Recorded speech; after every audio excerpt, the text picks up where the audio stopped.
A cross-section of members of the Ninth House of Representatives on Tuesday queried the rationale behind the decision of Department of State Security (DSS) for not inviting former President Olusegun Obasanjo, the vice presidential candidate of Labour Party, Dr. Datti, and a prominent lawyer over alleged call for an interim government.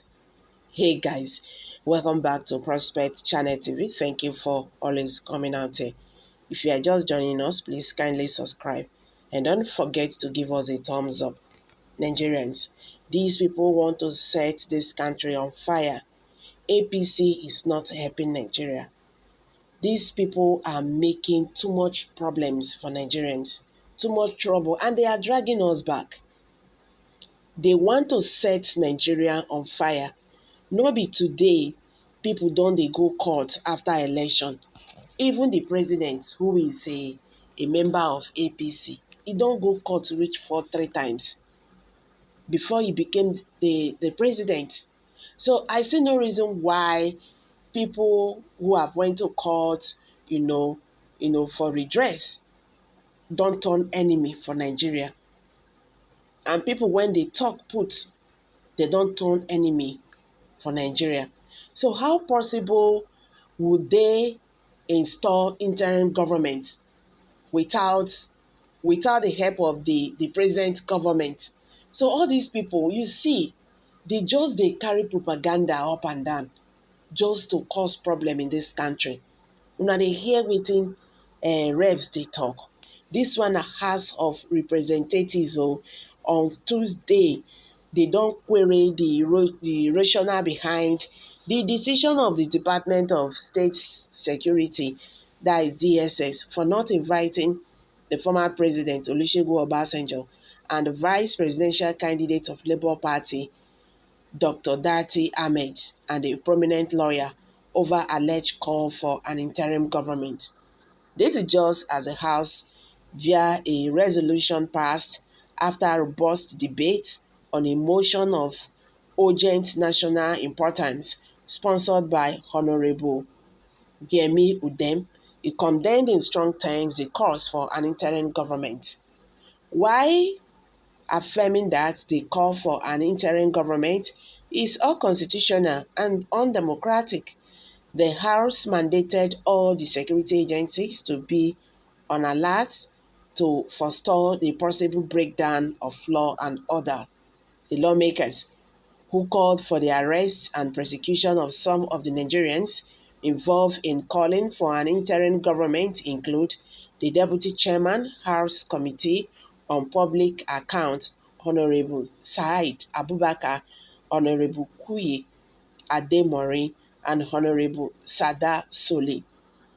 In his lead debate, Honorable Idem, who frowned at the development, noted that the interim government is undemocratic and unknown to extend laws on the country. He observed that Part 1, Section 132 of the 1999 Constitution, as amended, allows for change of leadership through the ballots. The House is further aware that the Constitution allows for a 4-year tenure of the President of the Federal Republic of Nigeria after each election cycle. The House notes that interim government is undemocratic, unconstitutional, and unknown to our laws as the courts of competent jurisdiction had in time past so declared. The House further notes that on Wednesday, March 29, 2023, the State Security Service issued a warning on some individuals who are allegedly plotting to install an interim government in Nigeria. The House is worried that if the plots are allowed to see the light of the day, it will result in anarchy, with a price many generations after us will continue to pay for it. The House is aware further that the judiciary is the only institution empowered by law to adjudicate over past election matters. The House is saddened that if this development is left unchecked, we might be sliding into irredeemable anarchy, he noted. While speaking in support of the motion, Honorable Sadiq Abubakar alleged that the undemocratic forces calling for an interim government are trying to truncate the nation's democracy, especially for calling for non-inauguration of President-elect Asiwaju Bola Ahmed Tinubu, whom he argued was validly elected. He said it is on record that one of the vice presidential candidates was on air asking that the president-elect should not be inaugurated. So if we have the kind of character in this country calling for the valid elected president of this country, I don't know how somebody will come and say that it is mere speculation. It is never a speculation. Department of State Services came out and gave us a number of adversaries. The Department of State Security should name them so that they can be punished, he urged. While expressing in his view, Honorable Kuye Ademorin, who recalled how the 1999 presidential election was truncated and the interim government was put in place following a court order which scuttled the whole process, maintained that history may repeat itself if necessary precautions are not put in place. He said before the security agencies came up with the report, ex-Vice President Olusegun Obasanjo condemned the 2023 general election, asking Mr. President to find a way of cancelling without going to court. He should have allowed the process to be concluded. It ends with litigation, which ends at the Supreme Court. Since then, one would have expected the security agencies to have invited that general to come and explain what it meant. But of course, maybe they are still doing their job. We have funded them well, and we believe them, he noted.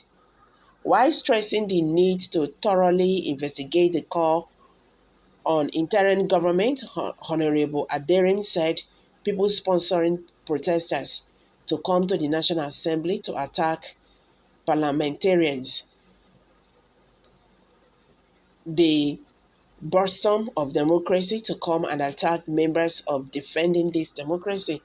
People go to the defense headquarters calling on military personnel to come and take over the government, and nothing has been done to them.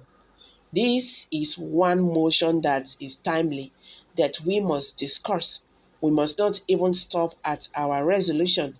A commission should be set up to investigate this matter and come to a conclusion, adding that some people are there in the US Congress in America as we are talking, calling on American government to intervene and make sure this election does not stand, he lamented. However, some ranking People's Democratic Party (PDP) members, namely Honorable Sagunus Ogunhan and the Chairman House Committee on Treaties, Protocol and Agreement, Honorable Sai Nicholas Osai, berated the security agencies for speculating without unveiling the identities of those allegedly behind the call for an interim government. To this end, the House warned all the aggrieved parties to desist from hitting the polity and believe in the rule of law while awaiting the outcome of litigation before the court of law. So guys, I'm dropping it here. Kindly share your thoughts below the comment section. Thank you for coming out here. Bye for now.